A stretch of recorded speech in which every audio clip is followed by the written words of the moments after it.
Secretary Laguesma, we do get it. I mean, you have been pointing out in this interview, of course, it's too early to have concrete plans just yet. But we do understand that you talked to presumptive President Bongbong Marcos.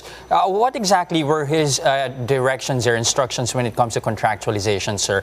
I mean, he did promise that, at least during the campaign period, that he is going to review contractualization. But based at least from what you said during past interviews here, including the big story last night, language was, if we base it particularly on your language, it seems as though that you're not really that much in favor of a hard stop when it comes to contractualization. Yes, the mandate really of President-elect Bongbong Marcos Jr. was to revisit the provisions of the Labor Code, which has been in place since 1974. When I was still young and you were not yet born, Danny and Jester. So, but the mandate, the directive is clear. Look at the welfare, the concerns, and also protection of the workers without jeopardizing the interests and also the concerns of the employers. Because after all, they should be social partners in the real sense of the word.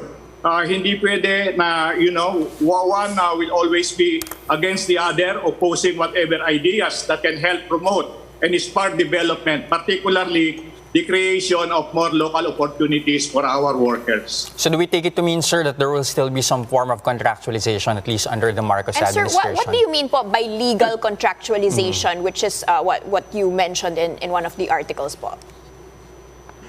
If you look at the Labor Code, it is very clear that it recognizes and does not prohibit legitimate job contracting, meaning it should be done in accordance with the law.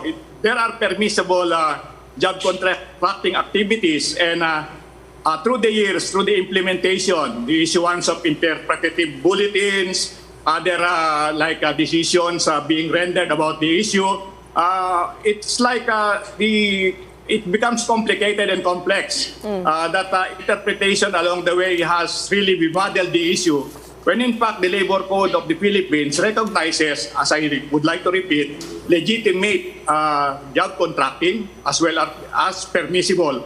And for example, just to be very clear about it, it is very permissible that, yung janitorial, messengeral services previously are actually recognized. Even security guards are part of those activities that can be legally subcontracted. But they should always comply with the basic minimum standards of the law. Payment of right wages, payment of the benefits due them, and then the most important thing is provision of health and safety measures to ensure that workers would be able to be safe and be at peace when they go to their places of work.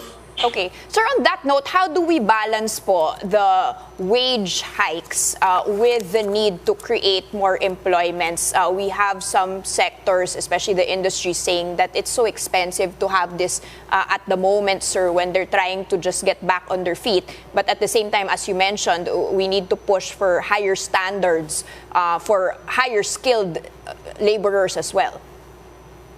Achieving a balance, Danny, is really a difficult task. It takes not just the Department of Labor and Employment to be able to do that. You have to consider the fact that our constituencies, those whom we are sworn to serve, include most especially the workers and the employers. And that's why when we try to craft a solution or probably recommendations, plan of action, very important would be their inputs, because they should have ownership on something that we would like to do, which we claim to be beneficial to both of the parties. I think if we are able to more or less have some form of modus vivendi or workable arrangement, we can move on.